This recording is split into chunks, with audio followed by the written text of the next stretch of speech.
We could not make camp in the damp forest glade, so I led my companions along an old path towards the base of the mountain. It was overgrown with all manner of foliage, and the footing was difficult. Armor and weapons littered the path, and stakes stood tall, covered with vines and moss. Glancing around, I spotted a magnificent blade. Light yet firm and unblemished by the elements, it shone in the rain and lightning, a lone light in the darkening trail. The hilt was fashioned from steel inlaid with silver and gold to form the figure of a defiant, wingless dragon. As we reached the summit, I could not believe my eyes. A ruined yet imposing castle loomed above us. Quietly rejoicing, my comrades moved towards their new camp. Then, we heard the howls. Two massive wolves bounded out of the door of the castle towards my soldiers. Fearing for their lives, they drew weapons, only to hear a voice from the shadows address the wolves, or the men, in a thick Wallachian accent. "Stand down, fellows!" Throwing large slabs of meat to the ravenous wolves, he calmed them and satiated their hunger. Then he turned to us. "Welcome to Polianari Castle, the ancient stronghold of the Draculesti." The mysterious man raised his hands in a gesture of welcome. "It is well that your path has led you here. Come inside, sit by the fire and feast, while I tell you the tale of Vlad Dracula." "My lord, the landscape around us is crawling with Daneshti scum, but 3 local voivodes resist Vladislav's reign. We should seek them out and see if they are willing to join our cause."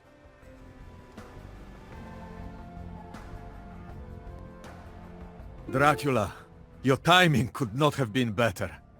Vladislav's forces march here as we speak. Take my men and drive them off!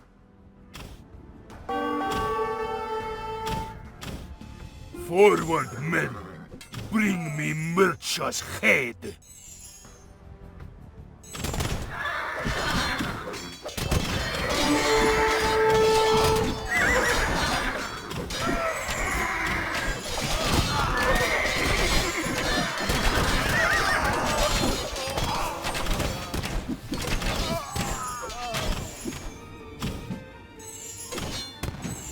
Well fought, Dracula.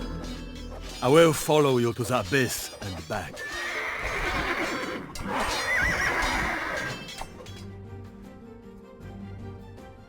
Vladislav pillages my lands with impunity, Dracula. Even now, more of his reavers prepare to cross the nearby bridge. Find a way to destroy it, and all of the men that I can muster are yours. "Lord Dracula, the Daneshti fools store a cache of gunpowder inside that tower overlooking the river. If we were to fire it, the explosion would surely be enough to demolish that bridge."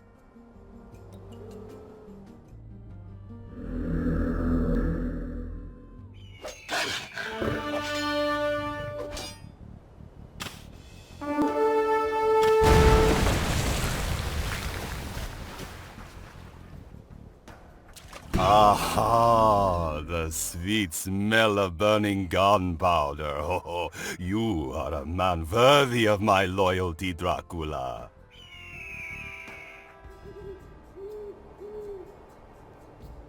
That rascal Vladislav have seized the nearby settlement and cut us off from our trade. If you can retake it, I will reward you handsomely.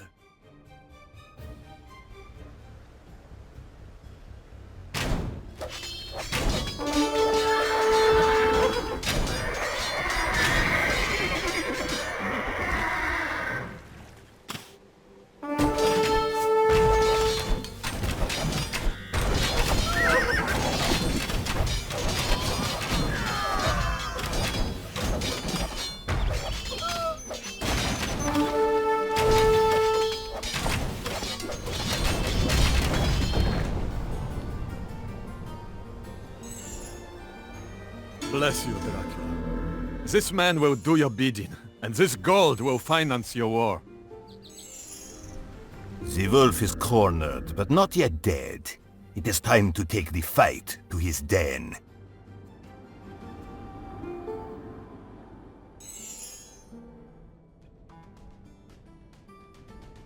This is the rebel you bring before me? Prepare to feel the wrath of the Neshti.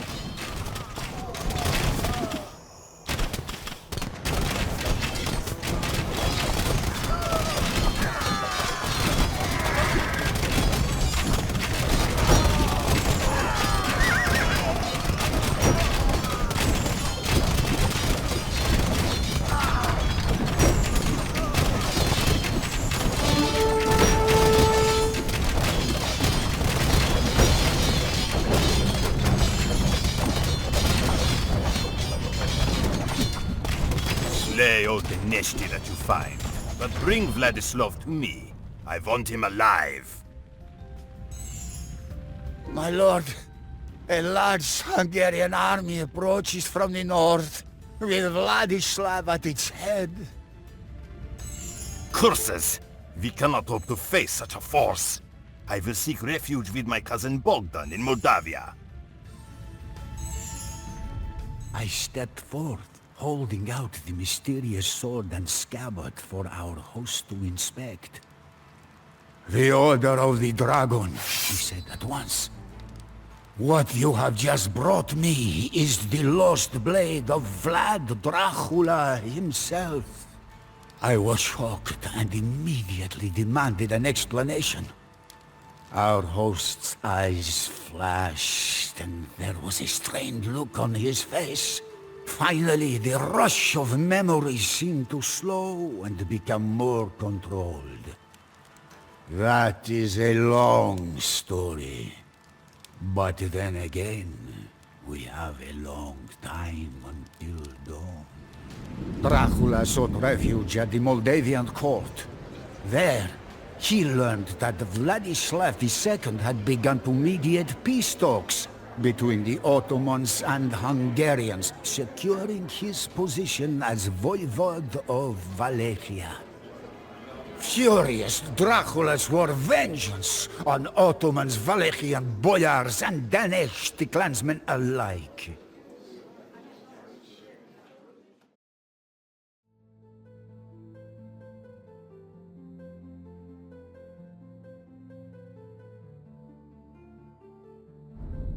Dracula knew that he needed to enlist the aid of the Hungarians against Vladislav II, whose policies favored the Ottomans. He also remembered his education under the crusading Order of the Dragon and wanted to honor his vows.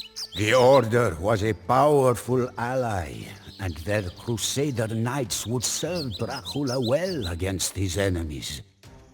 As he paced the streets of the Moldavian capital, Dracula mused over his plan to reclaim his kingdom. As the mysterious old man paused, I rose up to take another slab of venison. The old man stared into the fire, watching the flames dance as if they were soldiers involved in a raging battle. His eyes flashed again as a thought entered his mind, and he grasped the majestic old sword.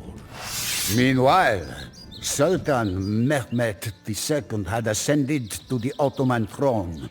Dracula loathed Mehmet from their time in Edirne, and he knew that the Turks would be a thorn in his side for years to come. In 1453 they had conquered Constantinople, but they were presently occupied with campaigns in Greece and Serbia. Bogdan II, Dracula's cousin and the new voivode of Moldavia, had heard of his kinsman's plight and offered his help. If Dracula could cross the Carpathian Mountains into Transylvania and ally with Hungary, then they could launch a three-pronged assault on Vladislav II and the Turks.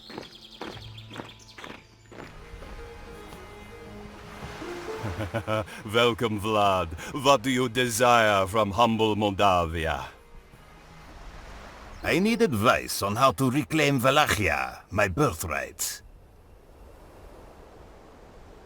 To the northwest, in the Transylvania forest, lies the Bram Castle, a stronghold of the Order of the Dragon. You will find supporters there. We will ride there with all haste. Go, but beware of the Neshti troops on the road. Oh, friends, a large Neshti force blocks the mountain pass. If you were to slay the Neshti general in command of the forward camp, it may draw the attention of the army and lure them away.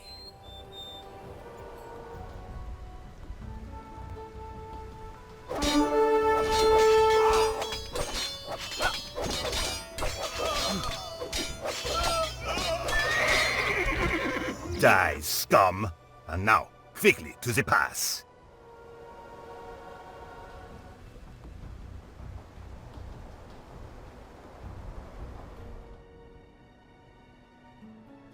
Arise, brothers of the dragon!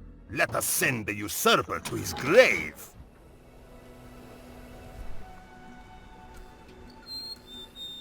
Dracula, I see no point in us fighting when we share a common enemy in the Turks.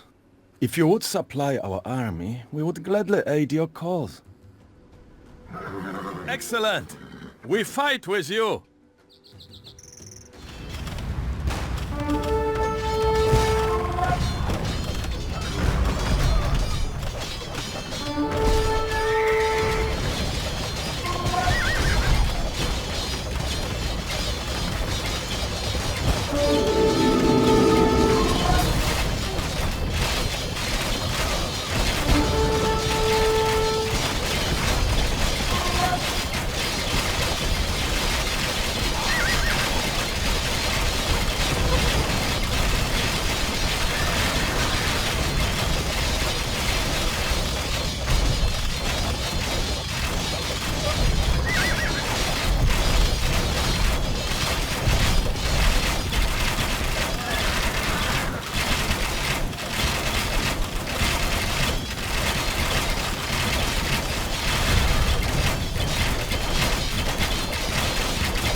Vlad is dead!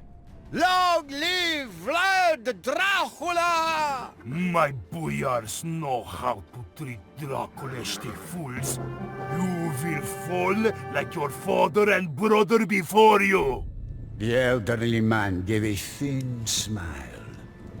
Tenacity of mind can compensate for other disadvantages. As Dracula slaughtered untold numbers of enemy troops, the large circle of impaled men outside Dargovista grew to awe and disgust travelers for weeks to come. Dracula owned Wallachia once more, but it was not the land his forebears ruled. Barren from endless wars, it was rife with corruption, crime, and poverty. Aghast, I asked my host how Dracula managed to reform a ruined shell of a country so quickly. Grinning, the light flashed across the old man's eye again. Dracula despised dishonesty and crime, and sought to eliminate it. He knew that Wallachia had to become strong enough to face its enemies, and soon. And so, his reforms began.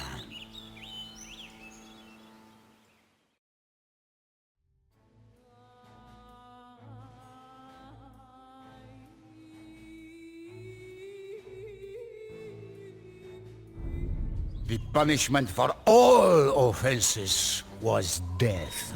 For Dracula needed to make an example of criminals. Under his strong rule, trade was reopened and the economy blossomed.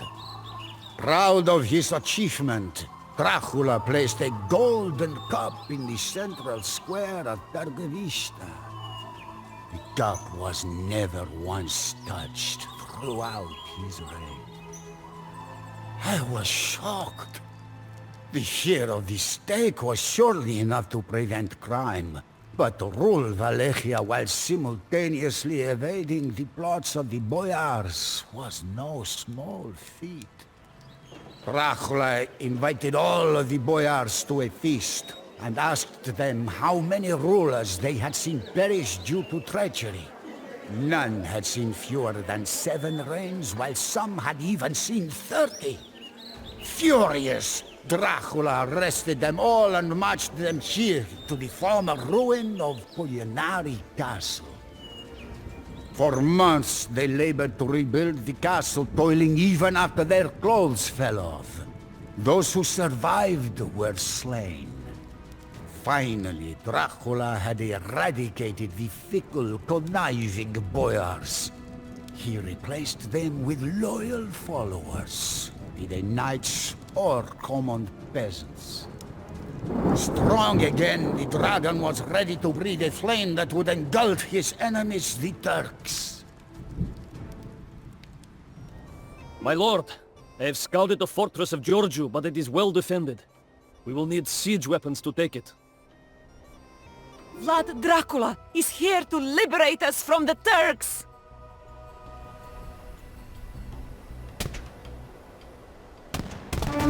These Turkish bombards will come in handy!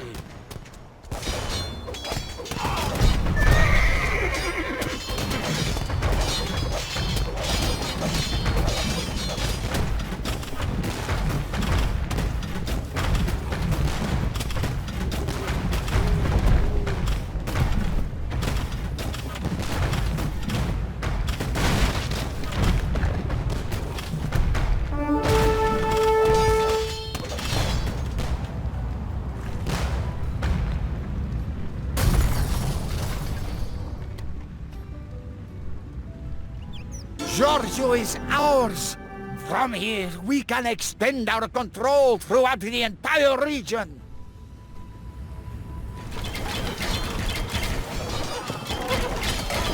Orsova is known for its wood production. The whole region depends on its lumber to build their ships.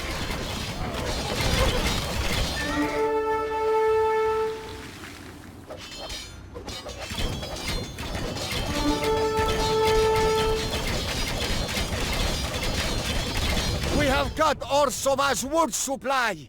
Our ships can easily take the river now!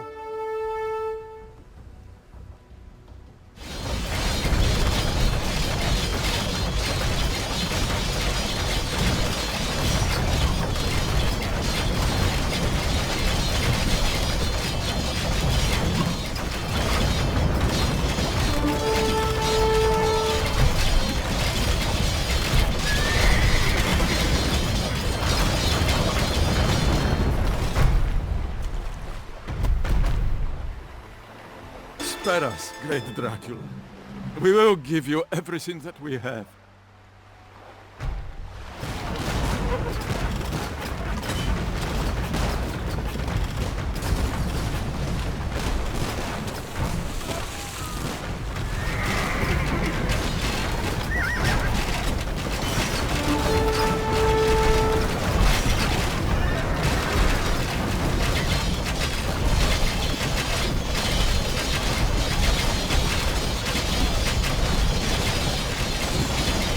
Much of the food supply in the region comes from Novoselo. If we destroy all of their mills, the enemy will be unable to feed as many men as they can want.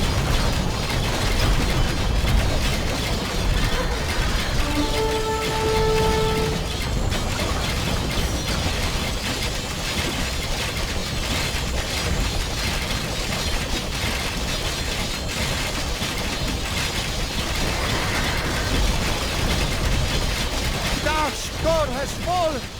This will weaken the Ottoman hold on the region!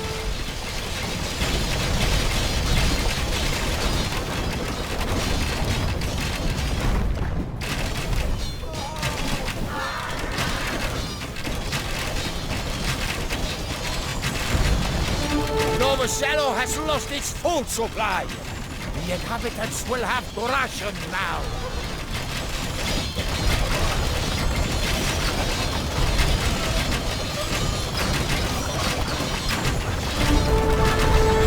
We have no other choice than to help the Turks. They threaten to kill our family.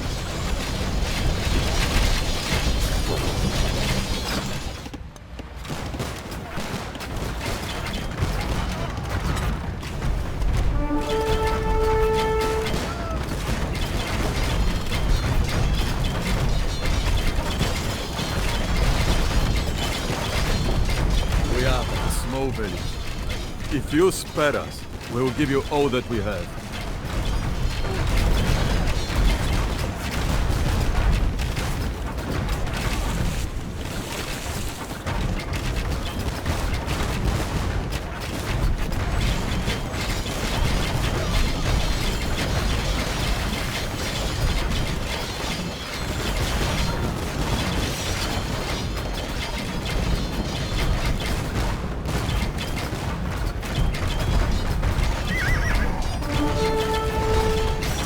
Enough! Please, enough!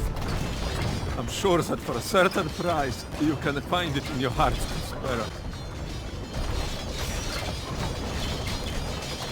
This wise man, whomever he was certainly no commoner. I wondered aloud if perhaps he had fought in the wars of which he spoke. My question was answered with a grin and a nod. I was awed. To encounter a soldier who has survived those years of turmoil and bloody warfare was rare. We sacked Giorgio, Darstor, Novosello, Dridopoirom, and many more towns, he muttered, revealing the scars on his arms. Our strikes were swifter than bolts of lightning. Yes, we have peace now. But I have never found it. Not a single day goes by when I do not think about it.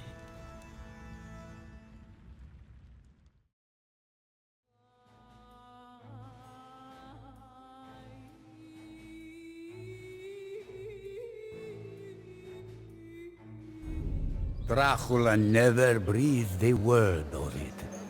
But many began to think that his time at the Ottoman court had stoked his hatred for his southern neighbor. For years, he had brooded over his brother, Radu, who had treacherously pledged himself to the Turks. Dracula also had his vows to the Order of the Dragon to consider. The Pope and the Hungarian regent both desired war with the Turks. In the year 1462, Sultan Mehmed II renewed his efforts and sent a force of 18,000 into Wallachia.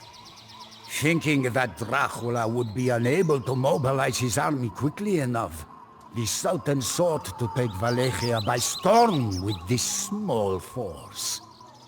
He was, of course, sadly mistaken. I had heard whispers of the Danube butchering, but never a first-hand account. Dracula's enduring ability to overcome the most fearsome force of his time mesmerized me. Dracula had a thirst for blood unlike any other, but he was fair. His sense of justice wrought a change in all of us. Dracula taught us to use our strengths to our advantage. Terror, speed, and surprise became weapons more potent than our blades. Finish these Ottoman dogs, but seize what prisoners you can. We will impale them all back at Targovishta. One upset does not win a war, Vlad Dracula. 10 times the number of men that you just faced advance as we speak. Prepare to meet your god. The border castles are the key to this region. We must defend them all from the Turkish onslaught.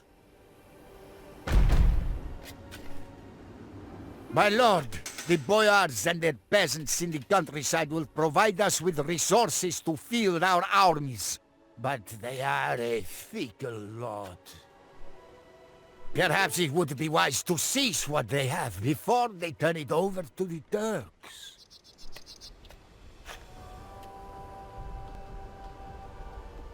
Even the vast walls of Constantinople crumbled before the might of our bombards. Do you truly think that your measly fortifications will withstand the barrage? Hungarian cavalry have arrived to aid in our defense against the Turks! Ottoman forces threaten your stronghold at Boyanari, my lord!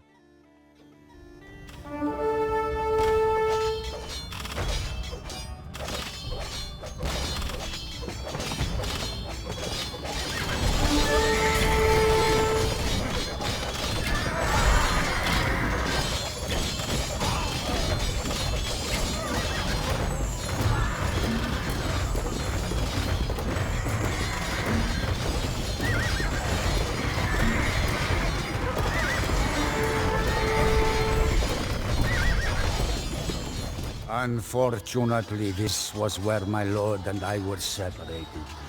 The Turks entered the castle courtyard at Boyanari with murder on their minds and ransacked the fortress that we had fought so hard to defend. Taking refuge in a secret tunnel, I watched Dracula's boat float downstream. The stone bastions of Boyanari never caught flame, so I was spared. As if God was with us, an avalanche struck the departing Turkish army and blocked the route to the castle.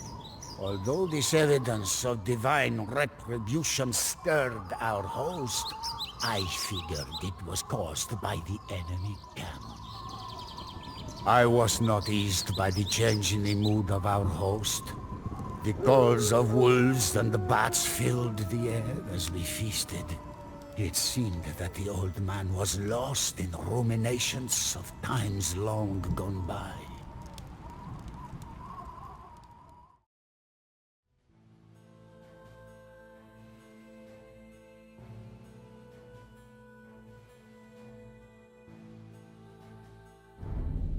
Finally, the ancient warrior resumed his tale. It was a long 12 years. I was alone, waiting here for signs of Dracula's return. But all I ever saw were Turkish marauders ravaging the countryside of this once beautiful land and tormenting the people. One thing kept me from despair. The last words I had heard from my lord, that he would return in the end. I repeated these words to myself every day and promised myself that he would succeed. It was a fool's hope, but it was the best that I had. So I endured. Dracula had preserved enough food and water in the castle to last an entire army several years. I had begun to think that he would never return. But rumor among the locals told me differently. When I overheard the same as I spied on Turkish patrols, I became more confident. I shuddered at the sight of the land that he would return to. One day, I awoke to the thundering of hooves and the frenzied war cries of soldiers pouring down from the Carpathians. It was Dracula, at the head of a Hungarian army come at last to liberate us from the yoke of the Turks and their Wallachian puppet, Basarab Leota.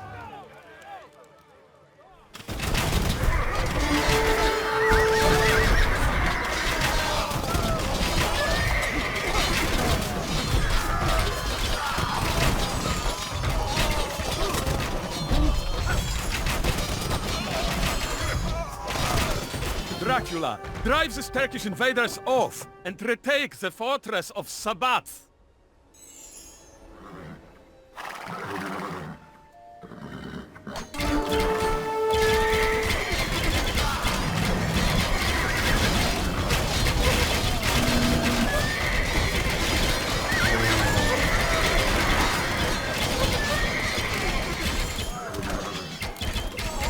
The Hungarian border is safe from the Turks. To Wallachia!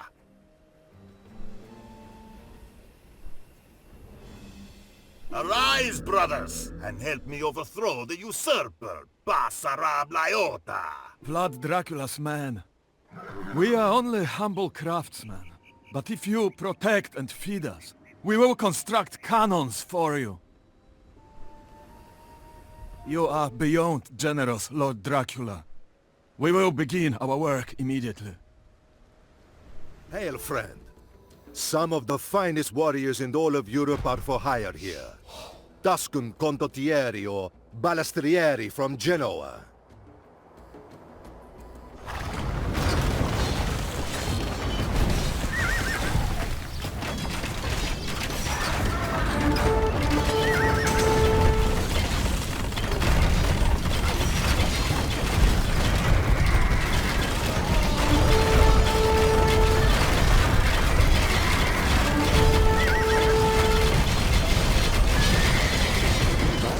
Lyota has orders to take you alive, Raziglu Bey. Oxstay awaits you in Istanbul.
Turkish invaders have been pushed back once and for all! The bombard cannon is ready. The enemy will tremble. Dracula achieved victory at last, and the invaders fled before him. Rallying his men, he charged the enemy ranks with an unspeakable vengeance that emboldened his army. A decisive victory was near, but it was at that hour that Dracula's luck ran out. A volley of arrows whistled through the air and struck Dracula in the chest, knocking him from his horse.